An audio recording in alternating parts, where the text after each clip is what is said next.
What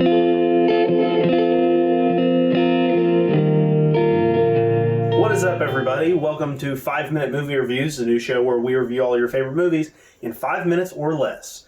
So as you can see, I'm wearing a blindfold today, and there's two reasons for that. One reason is because we're talking about the Netflix extravaganza from 2 years ago that people still like for some reason, Bird Box. The second reason is characters in the movie wear blindfolds to distract themselves and save them from the creatures in the movie that you can't look at. I'm wearing a blindfold to distract me from this god-awful movie. So yes, unpopular opinion alert coming right at you. I don't like this movie at all. I think it's pretty bad. Definitely, mediocre at best, and that is me being very generous.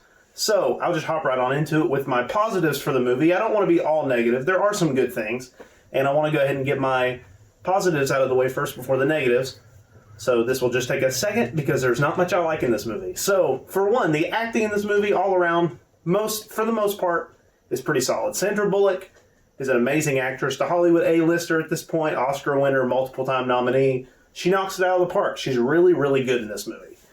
And there are all other kinds of characters in this movie, like John Malkovich is in here. He's great, as always. You got Trevante Rhodes from the Oscar-winning movie Moonlight, which I recommend if you haven't seen it, by the way. He's also really good in the movie. Sarah Paulson, who happens to be in the picture right behind me, is in this movie, and she's hardly in the movie at all. When she is there, she is fantastic, because Sarah Paulson is an amazing actress. If you've seen American Horror Story, you know that. So all the cast is good.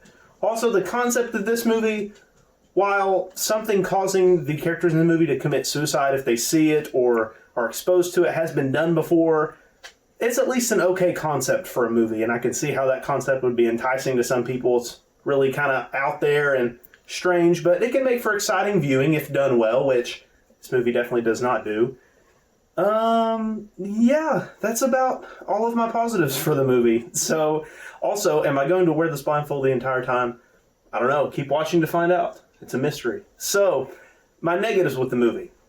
For one, the actors, like I said, are very good, but this script is borderline awful. All of the characters are cookie cutter at best. They have no personality to them. They're there to die. And I know that's very mean to say, but that's really all the reason they're there. They're there to be cannon fodder to the monsters and to stack up a body count on this movie, and that's really their only purpose. And it's sad because it wastes such a talented cast in these really hapless roles. A lot of the characters are annoying. John Malkovich especially is a skeptic the whole time, and he's very just rough around the edges and very annoying, and they try to kind of bring his character back around and have him do some nice things and try to sacrifice himself for the others later on, and it really doesn't hit home because I've hated his character the entire time. He's written very poorly. Sandra Bullock is like a cool leading lady, but her character literally has nothing to her. I struggle to remember people's names in this movie, and as much as I pay attention to movies when I watch, and that is definitely not a good thing if I'm struggling to remember any of the characters' names. So, again, the script is bad. Also, there are some things in this movie that could offend some people, and, a lot of things are problematic, and I'm not trying to cancel this movie. Hashtag cancel Bird Box. None of that. I'm not trying to do any of that.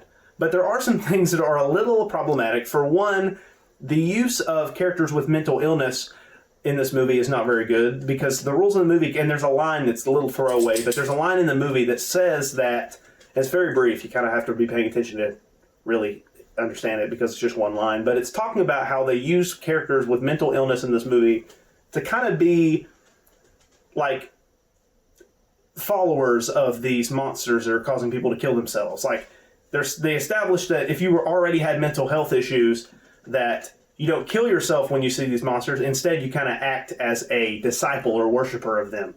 And the main antagonist of the movie is one of these characters. And I think the use of people with mental illness as villains can be very problematic for anybody who suffers any sort of mental disability or anything. So, aside from the bad script and poorly written characters, that is obviously an issue.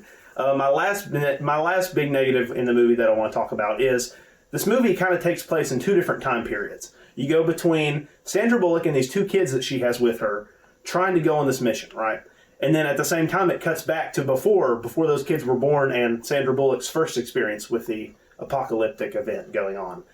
And basically that spoils the movie because only Sandra Bullock and those kids are left in the one scenes. So that basically says that, oh, all these other characters are going to die. It spoils who's going to die. It literally spoils who's going to die. That takes away all kinds of excitement from the movie and wonder that we might have. And it takes away a lot of the tension. This movie is tensionless. And in a thriller, horror type film, that is not good at all. So, not a fan of this movie at all. I'm not sure why everybody went crazy for it when it came out. It was like a meme in the end of 2018, early 2019. Not really sure why this movie has so much attention because it is really not very good. So, I will be giving this movie a 3 out of 10. So again, thank you all very much for watching. Thanks for watching till the end of the video to find out that, yep, I did wear this blindfold the entire time. So thank you all for watching. Be on the lookout for new episodes every Monday and new podcast episodes at midnight on Fridays. Thank you very much again for watching. I will see you all next time. Bye.